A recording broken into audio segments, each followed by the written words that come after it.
Hi friends, welcome to కొత్తగా చందమామ కథలు. ఈరోజు మనం రంగు మారింది అనే కథ చెప్పుకుందాం. అనగనగనగా ఒకానొక పేదవాడు కట్టెల కోసం అడవికి వెళ్ళాడు. కట్టెలు కొట్టుకొని తిరిగి వస్తూ ఉండగా ఒక తుప్పలో నల్లగా ఏదో కనిపించింది.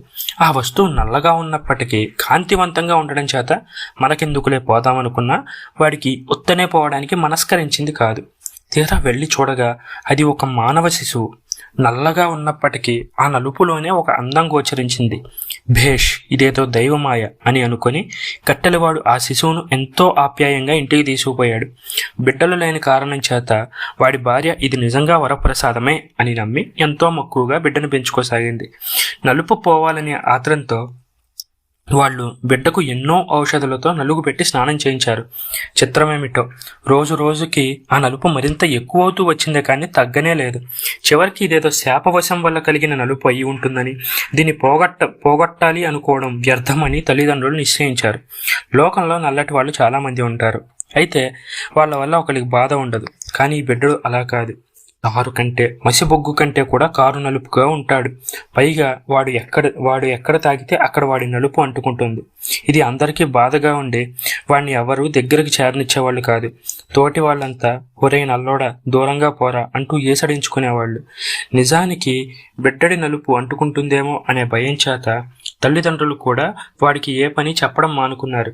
తల్లిదండ్రులే ఈ విధంగా భయపడితే బయట వాళ్ళు వాడిని అలా చూడడంలో ఆశ్చర్యం ఏముంది? తనను చూసి లోకమంతా అసహించుకోవడం, తోటి వాళ్ళు గేలి చేయడం, ఇదంతా పెరిగి పెద్ద అవుతున్న నల్లోడికి కష్టం అనిపించింది. ఎందుకొచ్చిన బతుకు అని చెప్పి చివరికి జీవితం మీద విరక్తి కలిగి ఒకనాడు వాడు ఎక్కడికైనా పోదామని బయలుదేరాడు. దారిలో నల్లోడికి ఒక శ్రీమంతుడు, ఆయన భార్య ఎదురయ్యారు. గుర్రపు సారట మీద పోతున్న ఆ దంపతులకు నల్లోడు నమస్కరించి తమ సంగతి వెల్లడించాడు. ఆ శ్రీమంతుడు జాలిపడి, అబ్బాయి, నల్లగా ఉన్నంత మాత్రాన ఏ పనికి పనికిరాకపోవడం ఏంటి? నీ వయసు కుర్రవాడు వ్యర్థంగా కాలం గడపడం బాలేదు. మా సారటు వెనకాల బల్ల మీద నిలబడి ఫలానా వారు వస్తున్నారు, తప్పుకోండి అని కేకలు వేస్తూ ఉండు. ఘరానా మనుషులు వెళ్తూ ఉంటే ఇలానే కేకలు వేయాలి. ఈ పనికి గాను నీకు తిండి గుడ్డ నెలకు 10 రూపాయలు జీతం ఇస్తాను. ఇలా చేయడం వల్ల నువ్వు దూరంగా ఉంటావు కాబట్టి నీ రంగు మాకు అంటుతుందనే భయం కూడా ఉండదు అన్నాడు. వెంటనే కొలువులోకి కుదురుకున్నాడు నల్లోడు. ఆ మట్టునే ఆ సారటు వెనకాల నిలబడి ఆ పెద్ద మనిషి చెప్పిన మోస్తరుగా కేకలు వేయసాగాడు. ఇంతలో కర్మం చాలక ఆకస్మికంగా కారు మబ్బులు కమ్ముకు వచ్చి గొప్ప వర్షం కురిసింది.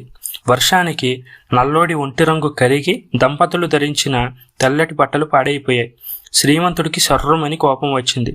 నీవు మా కొలువులో ఉండవద్దు, ఏమీ వద్దు, మా గుడ్డలన్నీ నాశనం చేసావు దౌర్భాగ్యుడా, పో అని వాణ్ణి కసిరి కొట్టాడు. అయితే ఆయన భార్య మాత్రం వాడిపైన కోపగించలేదు. వాడిని ఇంటికి తీసుకువెళ్ళి ఒక తంబుర, చిన్న అద్దం చేతికిచ్చింది. అబ్బాయి, ఈ తంబుర పాడుకుంటూ జీవనం చేయి. ఇది మామూలుగా అన్ని తంబురల వంటిది కాదు. ఇది పాడడానికి గురు శుశ్రూష అవసరం లేదు. దీని నుంచి వెలువడే నాదం వల్ల మానవ హృదయాలే పవిత్రాలైపోతాయి. అటువంటప్పుడు శరీరానికి గల మాలిన్యం పోగొట్టడం అన్నది పెద్ద విషయం కాదు. నీ అదృష్టం బాగుంటే ఈ తంబుర ధర్మమా అని నీ ఒంటి నలుపు కూడా పోవచ్చు అని చెప్పి దీవించి పంపింది. సంతోషంతో నల్లోడు తంబుర పాడుకుంటూ దేశాటనం చేస్తున్నాడు. పోయి ఒక రాజ్యంలో కాలు పెట్టేసరికి అక్కడ ఒక పెద్ద గుంపు కనిపించింది. ఆ సందడి ఏమిటా అని వాడు బోగట్టా చేయగా ఆ దేశపు రాజకుమారికి స్వయంవరం జరుగుతుందట. ఆ రాజకుమారి ఒక విచిత్రమైన వ్యక్తి. పుట్టుకతోనే ఆమె శరీరం అపురూపమైన బంగారు ఛాయతో మెరిసిపోతూ ఆ కాంతి రోజు రోజుకు ఎక్కువ అవుతూ వచ్చింది. ఆమెకు యుక్త వయసు వచ్చేసరికి స్వయంవరం చాటించారు. అయితే ఆమె వైపు ఎవరూ తేరిపార చూడలేనంత కాంతితో ప్రకాశించసాగింది. అందుకని ఆమెకు అందరూ బంగారు రాణి అని పేరు పెట్టి పిలవసాగారు. అయితే కాంతి ఎక్కువ అవడంతో పాటు ఆమె మనసులో అతిశయం కూడా వృద్ధి పొందింది. ఎంత దూరం నుంచి వచ్చిన ఎంత చక్కటి రాకుమారునైనా ఏదో ఒక వంక పెట్టి హేళన చేసి సాగనంపుతూ వచ్చింది. ఆమెకు ఒక్కళ్ళు నచ్చకపోయేసరికి తల్లిదండ్రులకు ఏమీ తోచక ఆలోచనలో పడ్డారు. ఇంతలో దేశాటనం చేసుకుంటూ వచ్చి ఈ నగరంలో కాలుపెట్టిన నల్లోడి తంబుర పాట దూరం నుంచి వచ్చిన రాజకుమారికి శ్రావ్యంగా వినిపించింది. పాడిన ఆ పాటకాన్ని వెతికి పట్టురమ్మంది.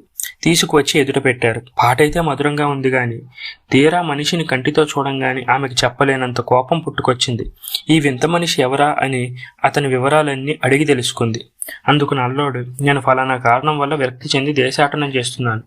నా నలుపు పోవడానికని ఒక ఇల్లాలు మహిమగల ఈ తంబురను నాకిచ్చింది.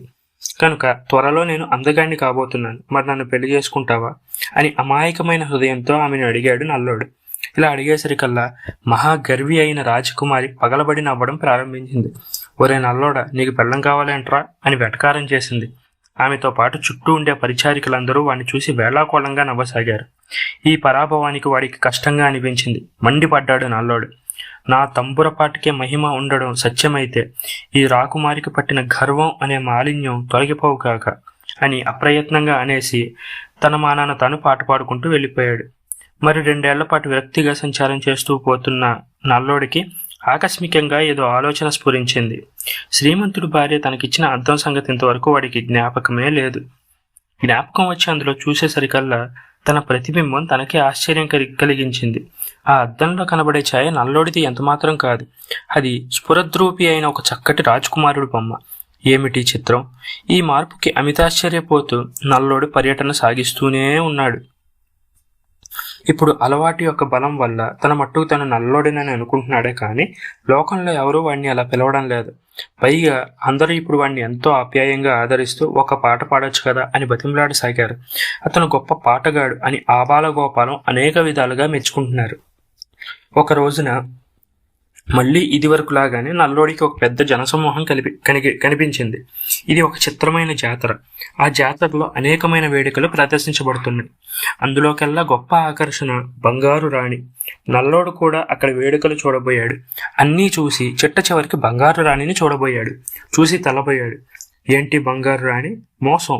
ఈ బంగారు రంగు ఈమె పూసుకున్నదా లేక పుట్టుకతోనే వచ్చిందా?